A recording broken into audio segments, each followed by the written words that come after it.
on.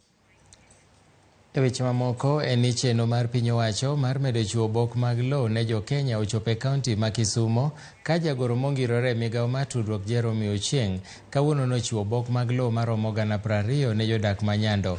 Millicent Adhiambo ni e nyasi makamano kendo Millicent, kapo ni winja gi e thuolo ni dagombo ni mondo ilerna ni to chenro no osechopo kama nade. Erokamano ahinya Milton. Achiel kachiel kapod wanyonore e kar dak ma Nyando kaendi kuma bende chenro mar chiwo obok ne jodak maromo 20,000 odhiyo nyime ka moko kuomgi oseyudo ka githulo niendi ka Kenya Palosien kanyo ne wasewuoyo kod Jerome Ochieng ma bende en jagoro mongirore Migago mar tudruok kod gavana ma Kisumo kotenore kod weche mag pogo obok makamagi. Githulo niendi ang' nateru achiel kachiel iri jopiny mondo mi ginyiswa ni to chenro ma otimnegi kawuono niendi giwinjo nade kaluwore ni weche mag luwo obok gieki bedo gi midhiero makagi kacha ka ng'ato nyalo luwogi kata kuom igni mathoth kapok ginyalo nwang'o obok makamago. Ang' ne achak kodi king'iyo kamera kiwacho gi nyingi tinyisa ni in jadak makanye to obok makoro yudo kawuono manyiso ni lo en mari niendi inyalo wacho ang'o to iwinjo nade?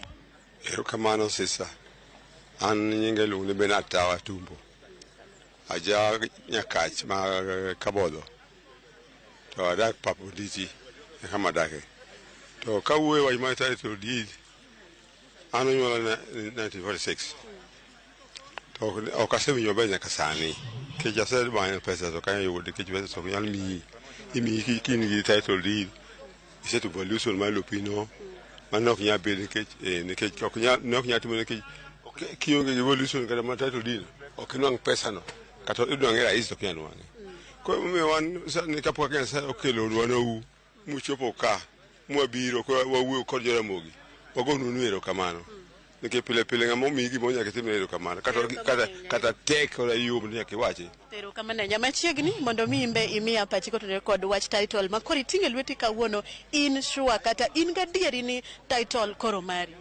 Ago erokamano ahinya odiochieng' ma kawuono mamiya title ni masedwaro kinde mang'eny. An iluonga ni Lucas Olow Awiti Nyamware ande Kochieng area ma koro sani ayudo title ni ok biro konya mondo aler ne joga kaka mulomo wabete ni koro an kod documents manyalo nyiso ni ma en lopwa kamili kendo wanyalo bet piny mwane ni dongruok mane mwanyalo kelo e lobni. Wago erokamano ne sirikal masani momiyo wayudo gini e yo mayot mosethagowa kuom kinde mang'eny. Inisebedo kimanyo title mar lopino kuom thuolo maromo nade?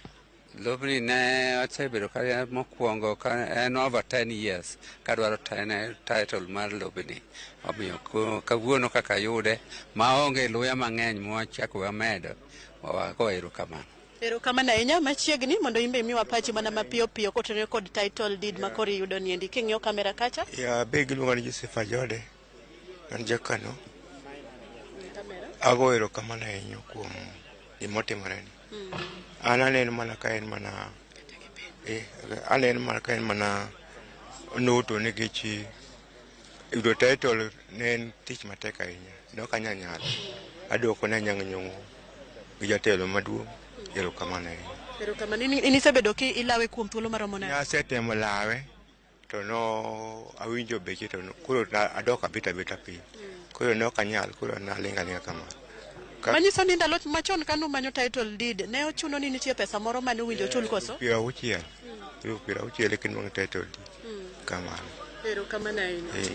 Mana kamano Milton, kaka isewinjo ka moko kuom jogo ma bende kawuono ginyalo yudo obok go eko motenore kod lobgi kama bende gimor ka giwacho ndalo machien kanyo kane gimanyo obok go eko to ne nyaka ichul pesa maromo omenda shillings 60,000 eka ne nyalo yudo obok maka. To kawuono chenro mane jatend piny Kenya Uhuru Kenyatta nochako omiyo gi e thuolo ni endi ginyalo yudo obok go nono maonge chudo kendo gimor ahinya giduoko erokamano. Ka kamano magi ang' nwamed yalonu kochopo e sechego eko mag kacha ang' ichwelo kod oimore mondo nyal yudo matut kotenore kod chenro kata wach chiwo obok motimore kawuono niendi. Milton, an komi inyalo dhi nyime. Erokamano.